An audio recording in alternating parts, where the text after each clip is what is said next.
Hi, this is K. Venkatesh, Assistant Professor, Department of Civil Engineering, KLEA. So in this video lectures, now on coming video lectures, we are going to learn about concrete technology. This is one of the basic subjects of civil engineering. I hope we'll have a very good time learning this. So if you see the syllabus of the concrete technology,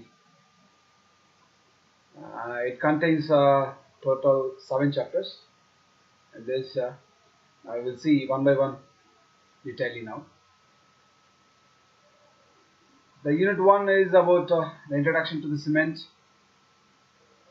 and then how the history of the modern cement has evolved, and also the manufacturing process that involving this Portland cement, and also the chemical composition of the cement, and we get to know what do you mean by the hydration of the cement, and also the water requirements for the hydration, and the types of cement, and testing on cement.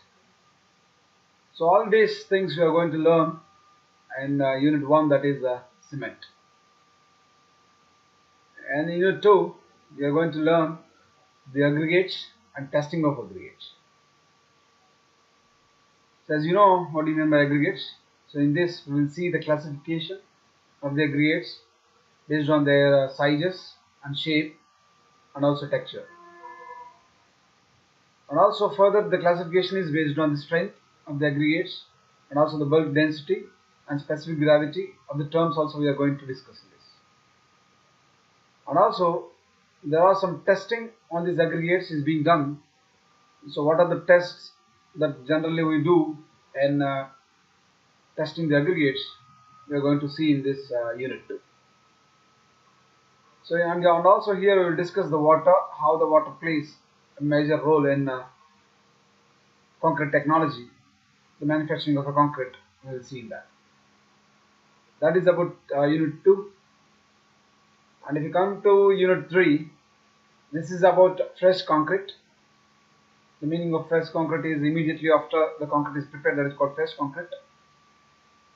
So what are the tests that has been performed on this, and you are getting to know what do you mean by workability and how to test that particular workability, and you get to know the difference between the segregation and bleeding of concrete, and what do you mean by the setting time of a concrete, what are the factors that affect in the setting time of a concrete also we are going to see, and also the process of manufacturing of this concrete, how this particular concrete we are going to manufacture, we are going to see in this. And also, so once the concrete is manufactured, prepared, then we are getting to know what do you mean by curing and finishing of the concrete. We are going to learn in this. And once these properties are finished, and what we are get to know some 4 to 5 properties of a concrete which affects the properties, something like elasticity and creep and shrinkage and sulfate attacks. How is their effect on the concrete? We are going to see this. This is all is about unit 3. And coming to unit 4, this is purely about admixtures. We are adding some mixtures to the concrete, and we are going to study their properties and how it is going to affect the concrete. We are going to learn in this, where what are the types of admixtures, and then what are the factors affecting these admixtures, these how it is affecting the workability and strength of the concrete. We are going to see in this. And also we are going to study the different types of admixtures, which are maybe the plasticizers or super plasticizers or air entraining admixtures, and some retarders, accelerators. These are the different types of parameters which are under admixtures. So it may be very difficult for you to understand in this video lecture. Maybe by the end of unit 4 you will get to know the very clear idea about the admixtures. So this is all about for the syllabus. It's 4 units of the syllabus. And in the next unit 5, we are going to learn mainly the testing of hardened concrete. Means once the concrete is prepared, what are the tests has to be performed on this concrete, we are going to learn in this. So the test, the classification of tests, and then what are their results, how it is performing. So everything we are going to see in this unit 5, which is mainly is about compression test and flexural strength of concrete, and there are some non-destructive test methods, and what are they we are going to see, and there are some tests on the composition of hardened concrete, and also the determination of cement content and determination of water by cement ratios also we are going to learn in this. And also at the end of this unit 5 we are going to learn also the accelerated curing test also. So this is about unit 5. And coming to unit 6, in unit 6 we are going to learn mainly about the concrete mix design. So till now I am saying the concrete prepared, so there are so many tests we are performing, so everything is okay, but how to design the particular concrete we are going to learn in unit 5. So this unit 6, sorry, and unit 6 mainly the concrete mix design, what is the code that is used for concrete mix design, and what are the parameters that we need to consider while designing any concrete mix, and what are the grades that are available in the concrete we are also going to learn, and what is the Indian standard method that we are using, or the means I mean to say the code that we are using to design the particular concrete we are going to learn in unit 6. Coming to unit 7, so this is about mainly the special concrete and some concrete methods. When I say the special concrete, there are so many concretes, something like lightweight concrete, lightweight aggregate concrete, and also aerated concretes, no fine concretes, and high density concrete, fiber reinforced concrete, vacuum concrete, ferro cement, and self compacting concrete, that is called SCC, and the bacterial concrete, and basalt fiber concrete, the concrete reinforced with the basalt fiber reinforcements. So it seems there are n number of concretes are there. So in unit 7 we are going to learn mainly about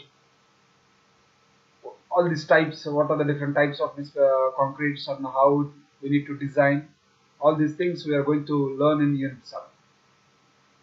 It might be seems very difficult to understand all this, but I promise you that at the end of this concrete technology syllabus, so you will be very aware of all these methods and testings, and especially everything about concrete technology you will get to know.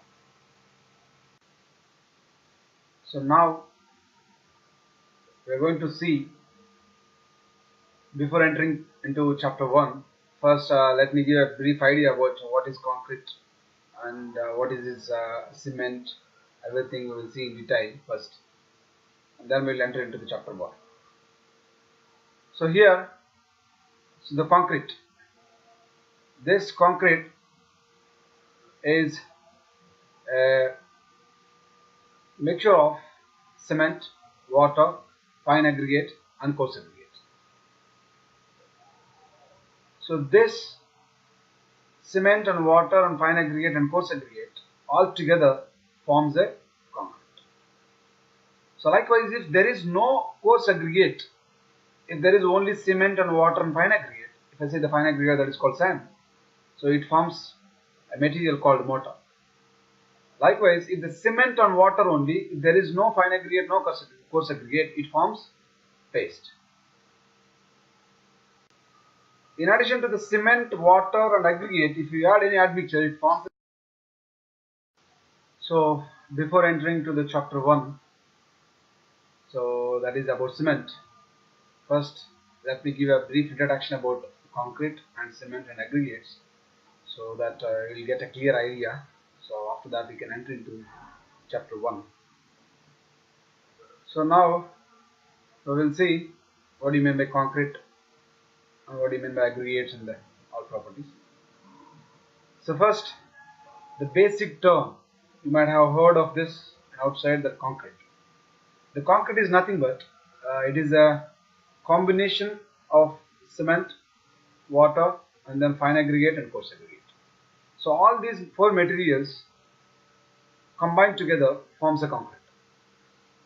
Suppose if there is no coarse aggregate, which means to say gravels are coarse aggregate. If there is no coarse aggregate, so only cement and water and fine aggregate, which is the sand, this forms a material called mortar. This mortar generally we use for plastering purposes.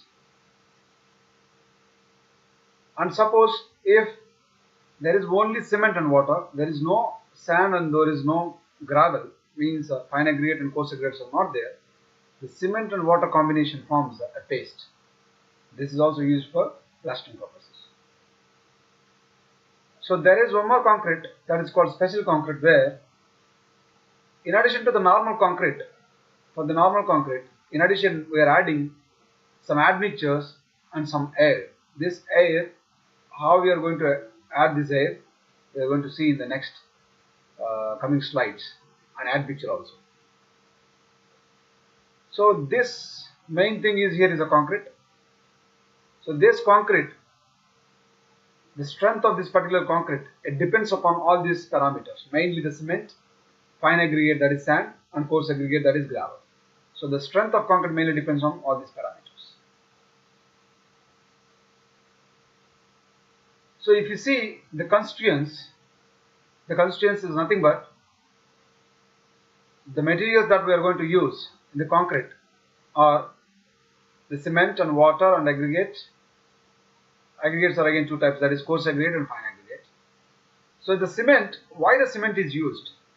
The purpose of using the cement is to bind the aggregates and also to fill the voids between the sand and coarse aggregates.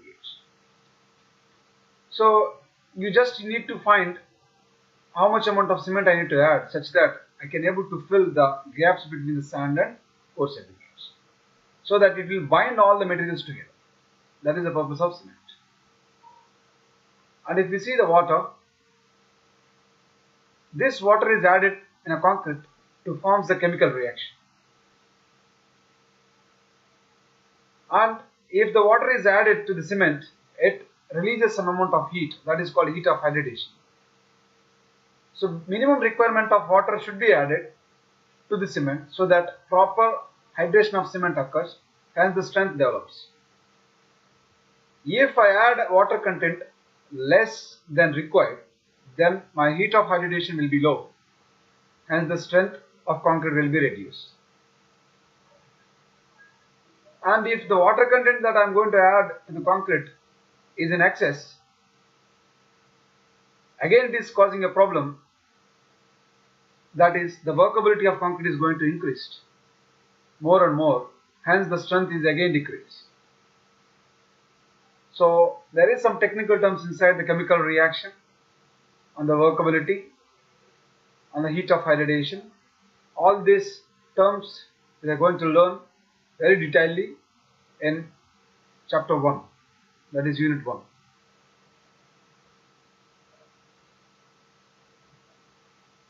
So the next is aggregates. So the aggregates are of two types, that is coarse aggregate and fine aggregate. The coarse aggregate is nothing but the gravel. This is nothing but gravel.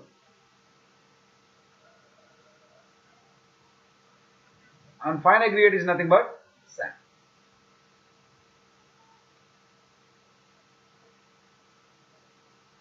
So if you take a concrete, mainly the coarse aggregate and fine aggregate will occupy 75% of the total volume. And as you know already, these aggregates are naturally available, so these are very cheaper than the cement. If I compare with the cement, they are cheaper. So these aggregates will also affect the durability and stability of the concrete, and also it affects the volume. We will see much detail about the aggregates in the coming chapter unit 1.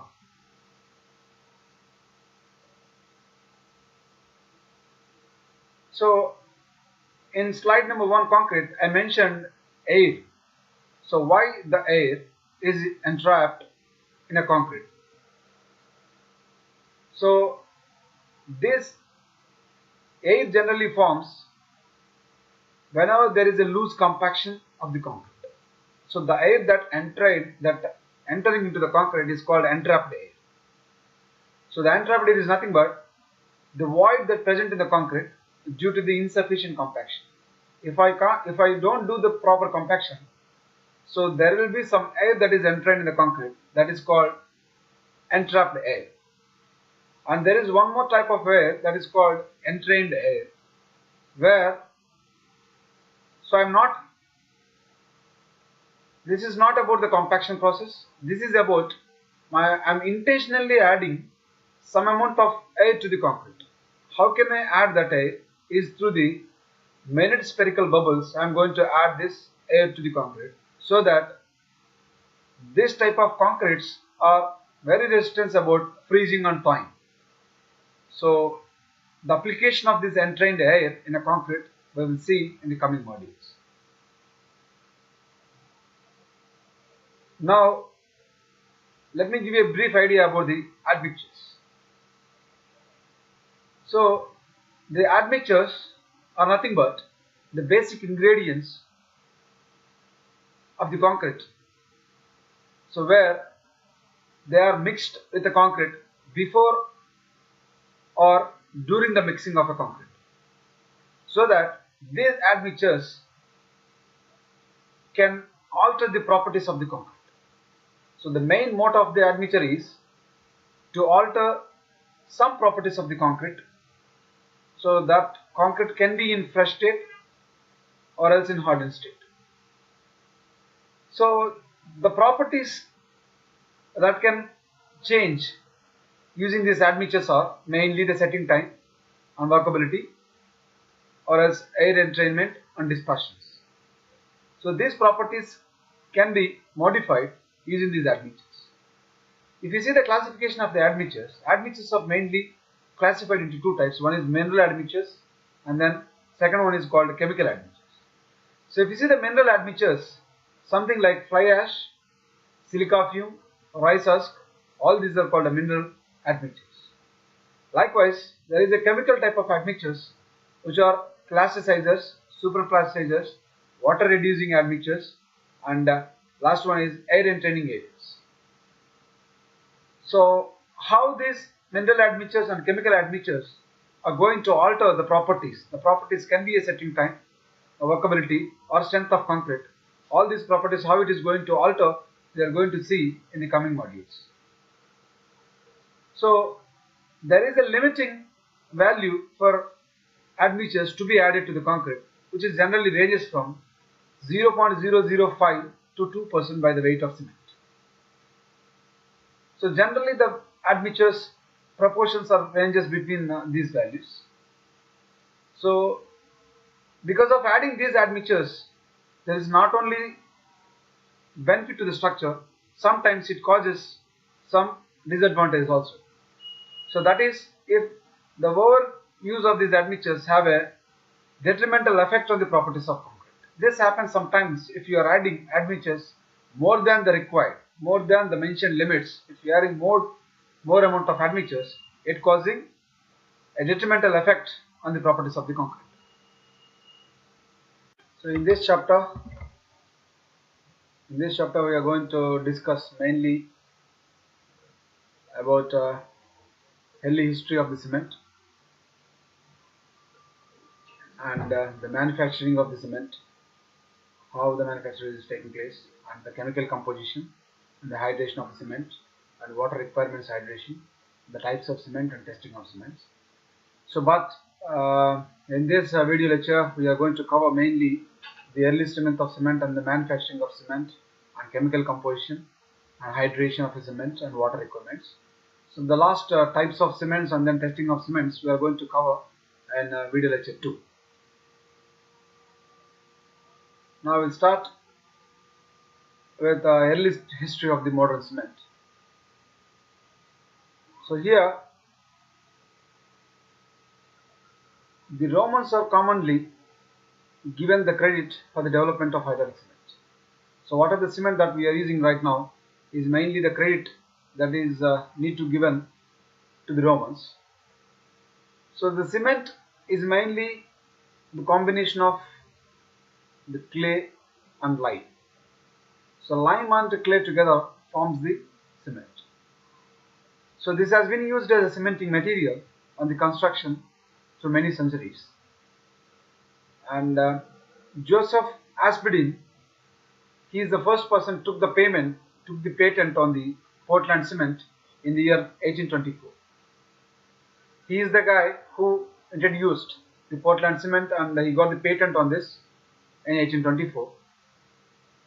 So from this I can say, based on this invention, the using of the cement becomes very rapid in the construction industries.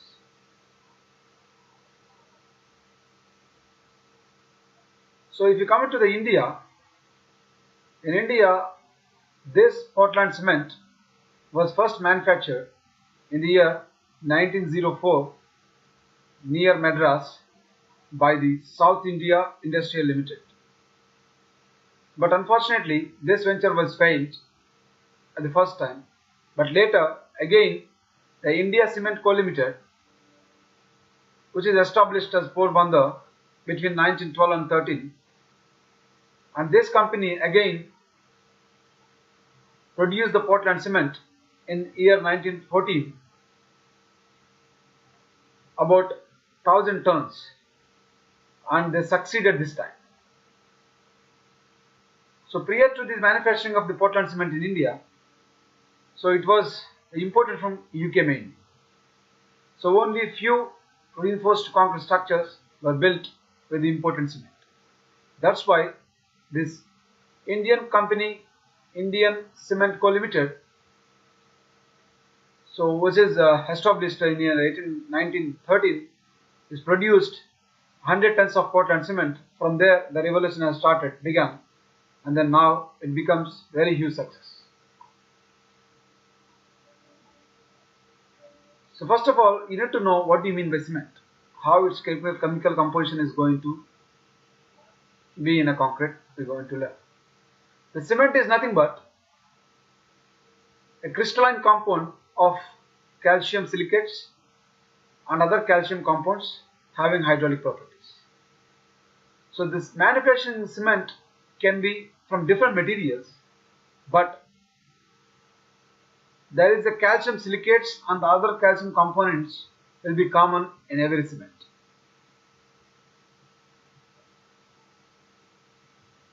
If you see the manufacturing process of a cement, it follows mainly 4 steps. The step 1 is mixing of raw materials, and step 2 is burning, and step 3 is grinding, and step 4 is storage and package. We will see how the manufacturing of Portland cement will develop in the next slides.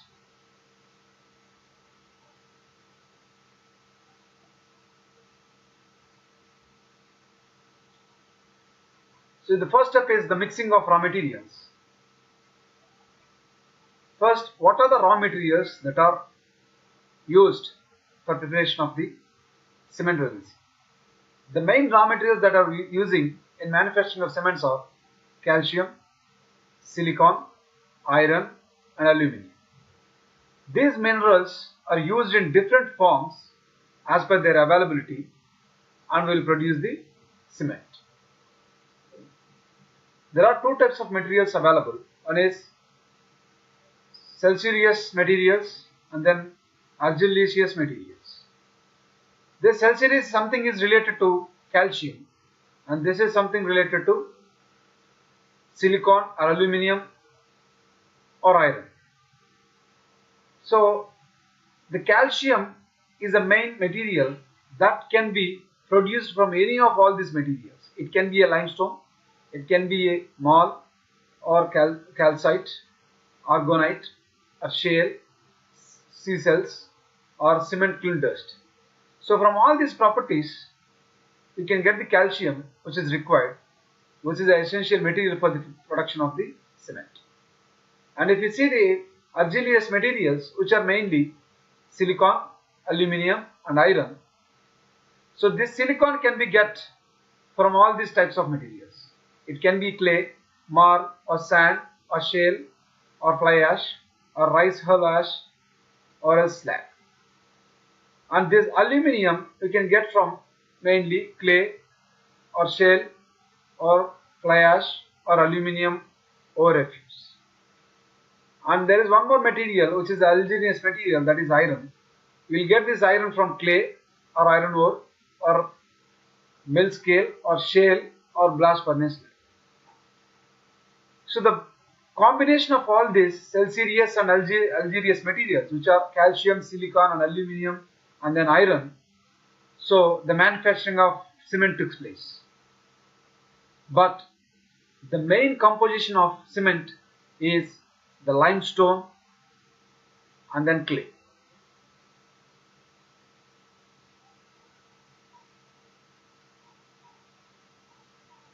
So if you see the mixing process, the manufacturing process of a cement is done mainly in two stages.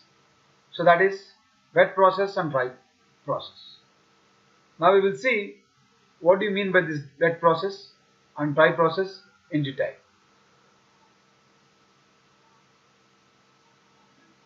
So here this flowchart is clearly saying the manufacturing of cement in two ways.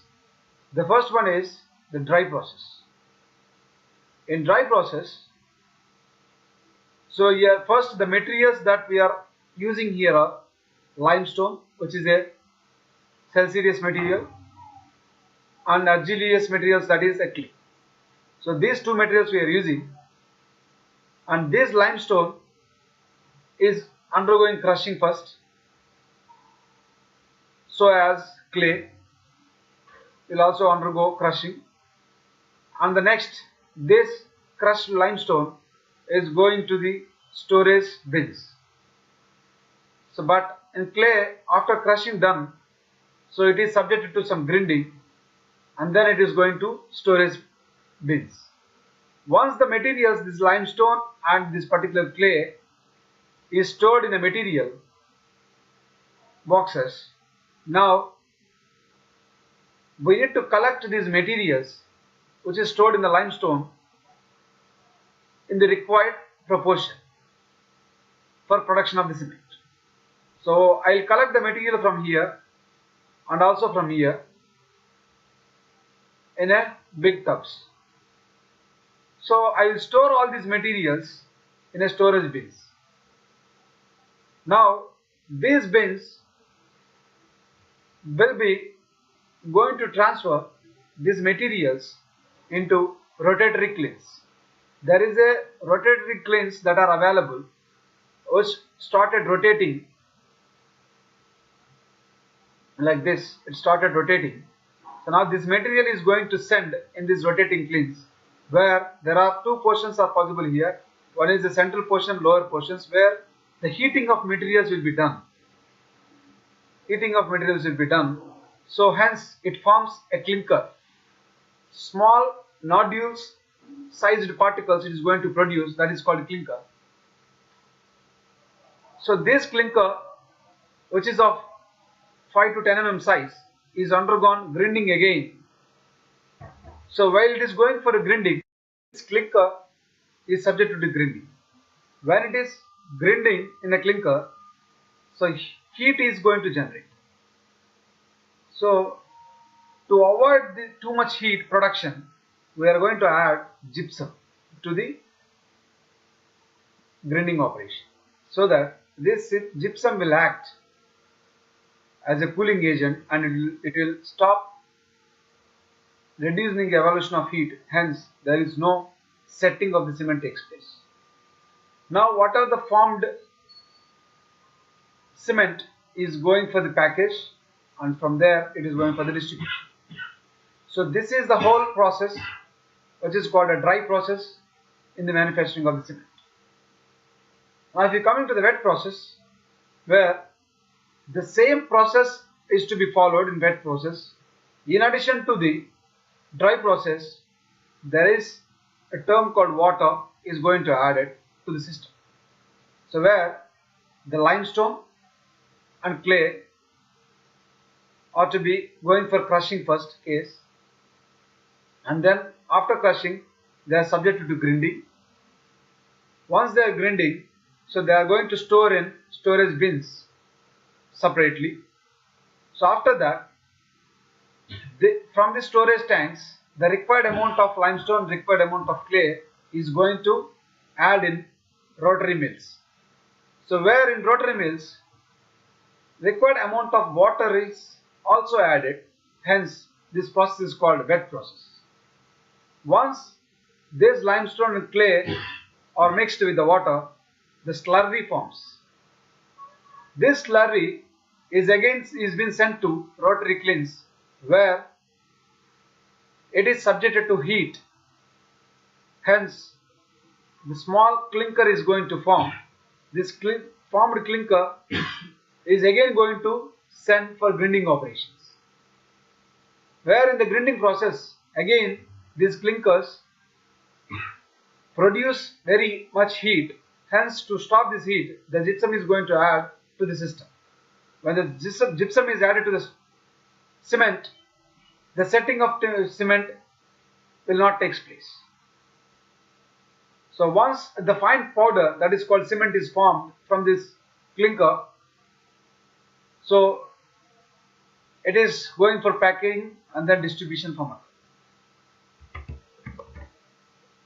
So this is the entire process that involved in the manufacturing of the cement. I hope you have a clear idea about this process right now. We will see in detail the burning operations that are taking place in the rotary kilns and how the clinker is forming and how the grinding is occurring. We will see in the next slides. So before saying that, let me show you a video which is about the manufacturing of cement.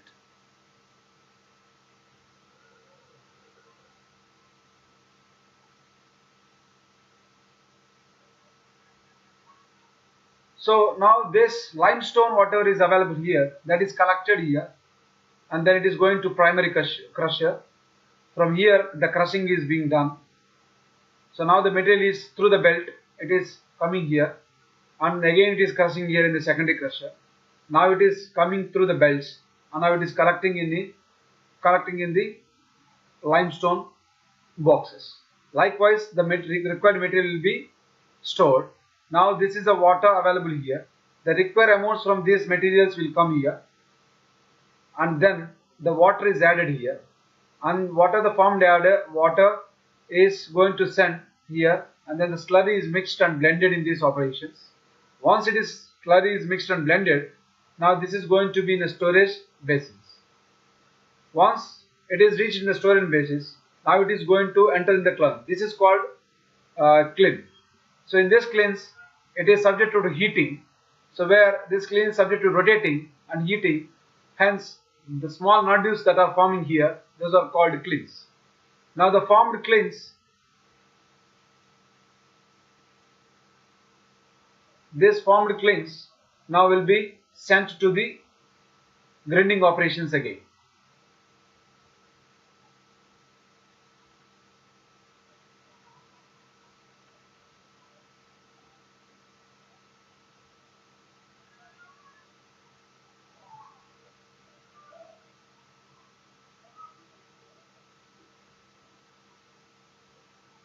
See here, these white shaped particles are called this clinker, and this clinker is collecting here.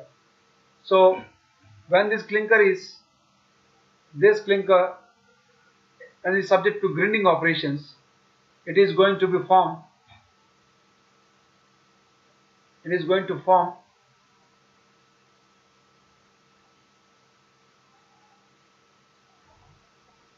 so whenever that is finished, this is going to form a heating is going to release here, so the gypsum will be added, hence it will be very cool. So it produces the cement, and this cement will be packed and then send it to the required places. Now, if you see the comparison between the dry process and wet process, it will be tabulated here.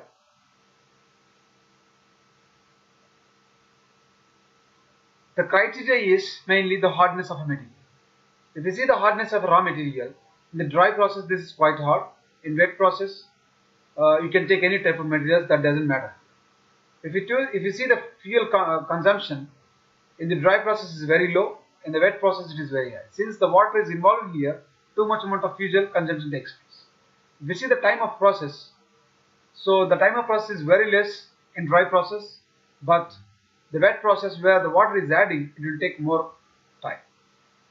And coming to the quality, so in the dry process the quality is inferior, but in the wet process the quality is superior. And the cost of production of the cement, if you take in the dry process it is very high, and in the wet process it is very low.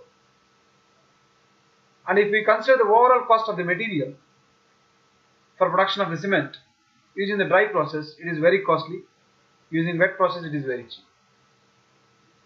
So if you consider the physical states between the dry process and wet process, the physical state is raw mix in dry process, whereas in wet process it is distilled.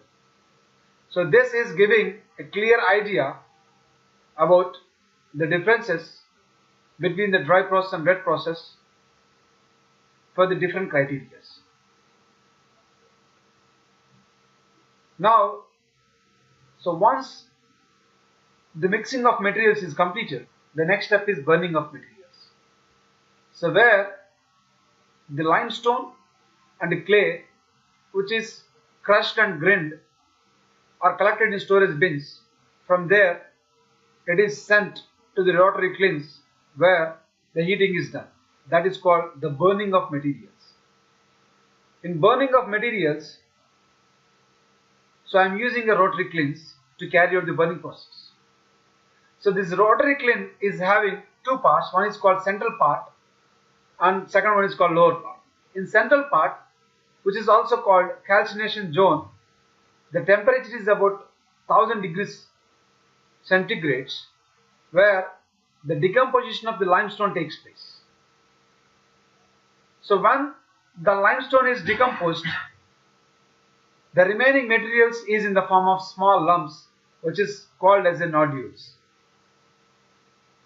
If you see the process, chemical reaction process, this is the limestone CaCO3, calcium carbonate. This is subjected to heating in the rotary kilns.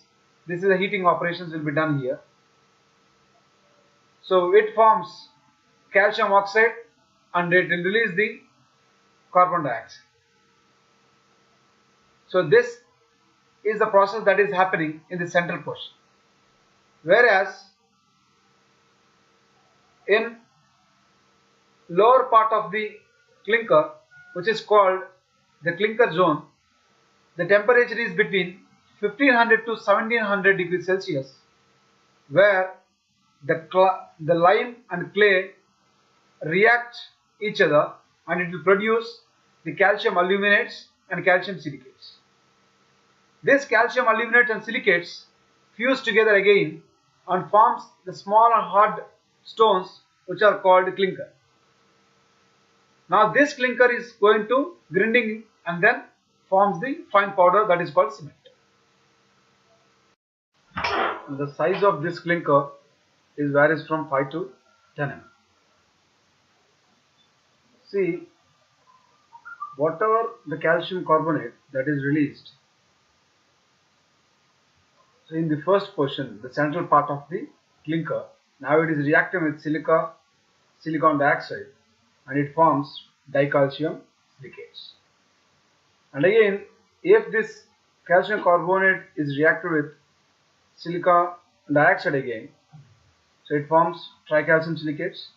If it's reacted with aluminum trioxide, it forms tricalcium aluminate. And if this calcium carbonate, 4 times of this calcium carbonate is reacted with aluminum trioxide and ferrous trioxide, it is going to form tetraaluminofluorides.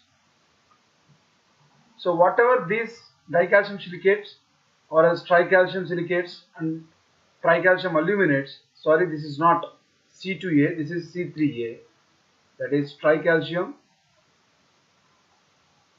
aluminates, and this is tetracalcium aluminofluorides. So what are the formed compounds are called moocs compounds. So these compounds we will discuss, I will show these compounds in the next slides. So this is all happened in the clinkering zone. So the end product of this clinkering zone is the clinkers, and this clinker is varying a size of 5 to 10. Now whatever the clinker that is formed, it is very hot. Since it is coming out of with a temperature of 1500 to 1700 degrees Celsius, so the byproduct is very hot. So now to cool this byproduct, we need to send them into the cooling pans. Once it is reached the cooling pans, now the clinker becomes very cool. Once the clinker becomes very cool, now it has to be subject to grinding. That is our operation. And this cooled clinkers, which is received from cooling pans, is again sent into bells for the grinding operations, where the clinker is finely subjected into a powder in this tube mills or as ball mills. So while this clinker is subject to grinding operation, huge amount of temperature or heat is developed.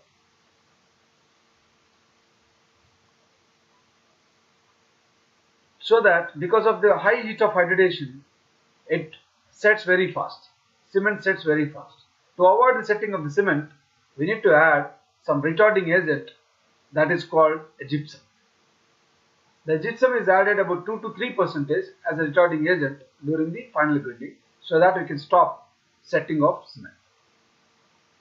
Now the product that is produced from grinding of the clinkers is called the cement. The product is called cement.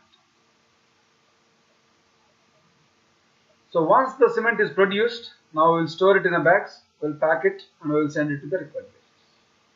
So this involves the entire is the manufacturing of a cement. So both wet process and dry process. Now if you see the chemical composition of the cement, this is entire the chemical composition of the cement. So if you see what are the oxides that are present in the cement, so there are 6 oxides present in the cement, which namely the carbon oxide, silicon dioxide, dicalcium trioxide, aluminum trioxide, and then ferrous trioxide and magnesium oxide and some alkalis. So these compositions of these materials, these minerals, will vary in a cement. If you take calcium oxide, this is the major portion of your cement. Since because the limestone CaCO3, that is called carbon trioxide, CaCO3 calcium carbonate, CaCO3 is a calcium carbonate.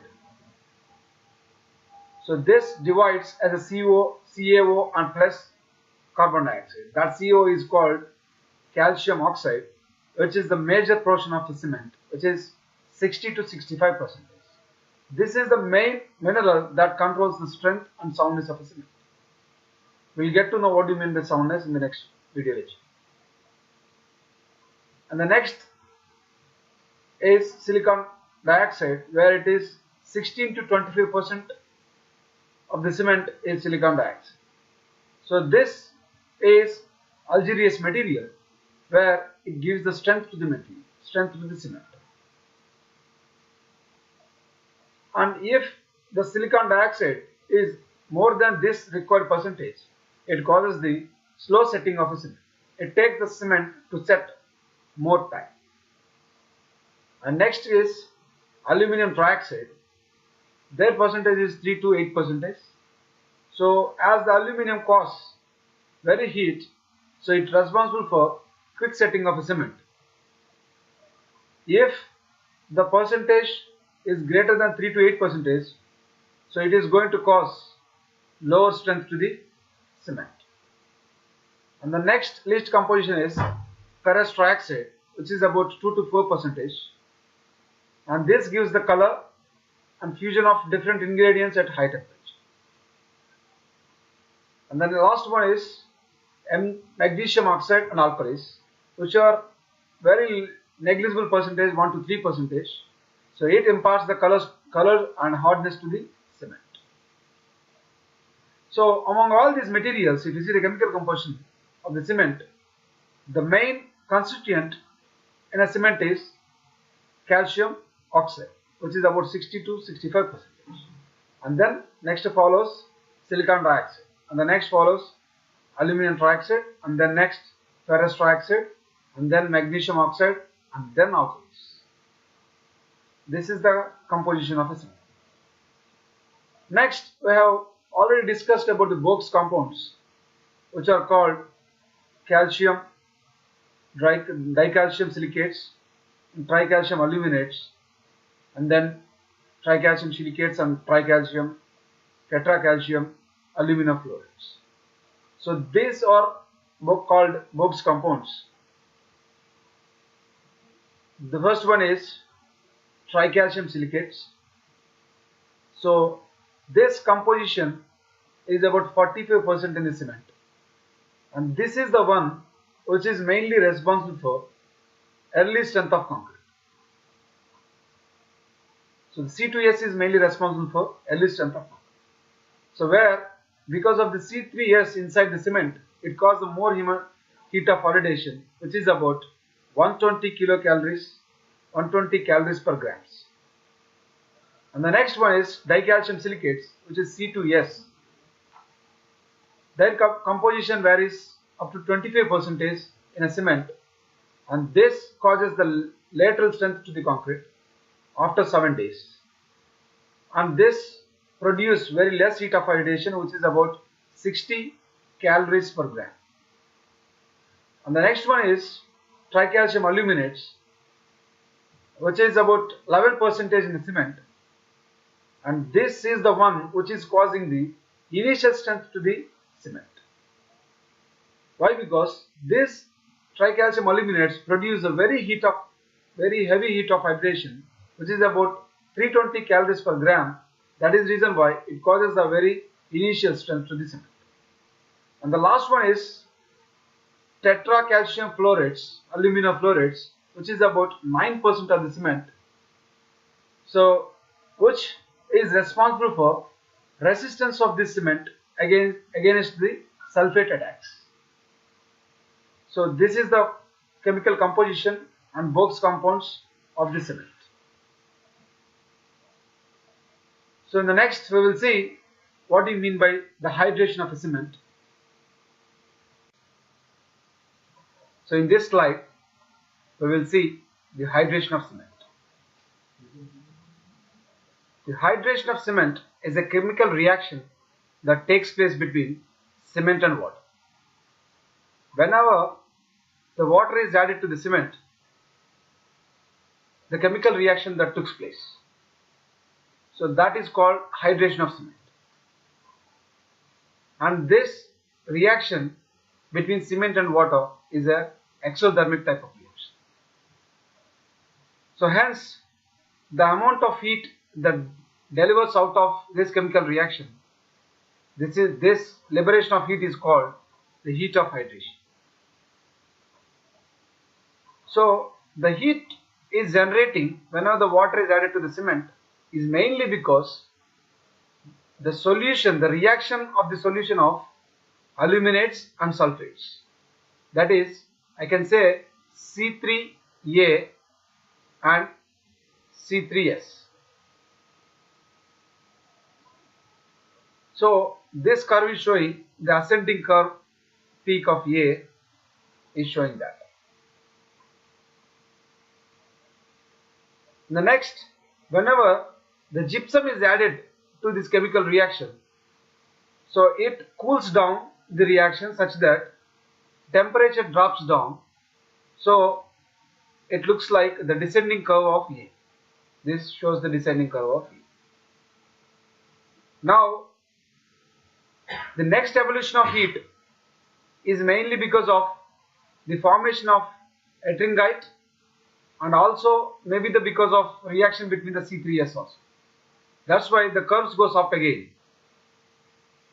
Once it has reached a peak point, again it started decreasing, mainly because the compounds left over is C2S and C4AF, that is dicalcium silicates and tetracalcium aluminoferrites.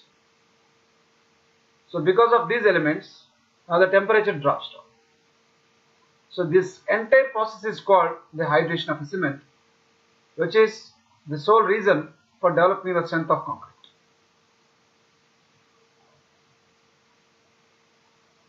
In the next slide, we will see the water requirements for hydration. So we have discussed that the water is needed for the chemical reaction between the cement and the cement. So, but how much amount of water is required in order to get the proper chemical reaction? So it is saying that if the cement contains C2S, C3S, it requires 24% of water by the weight of cement to get the proper chemical reaction. If it is C2S compound, it requires 21% of the water by the weight of cement. Means that in the weight of cement, you need 21% of water to be added to the cement such that complete chemical reaction can take place. So on an average, all these elements are there in the cement, hence at least 23% of water by the weight of cement is required in order to get the chemical reaction with the cement compounds. So this 23% of water that chemically combines the cement is called bound water. So whatever the 23% of water that we are adding to the cement to complete the reactions, so that water is called bound water. So as you know, within the cement there are n number of pores, hence it can also have some amount of water in the pores. That pores are called gel pores, and the water present in the gel pores is called gel water. So some amount of water in addition to this 23% should be added to the cement so that the water can fill the gel pores, these gel pores. So we need, it is estimated that 15% by the weight of cement is required to fill up these gel pores. Hence, total this 23% for the chemical process and this 15% for filling up the gel pores, total 38% weight of water is required to complete the chemical reaction.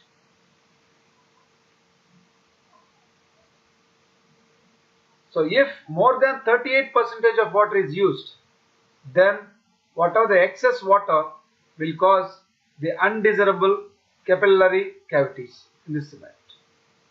So we need to add at least 38% of the water only. It should not be more than that, since if I add more than that water, it causes the capillary cavities, which reduces the strength of the concrete again. With this, the video lecture 1 is completed of unit 1. And then in the next video lecture, we are going to learn the types of cement and their testing processes in video lecture 2. Thank you. We'll meet you again.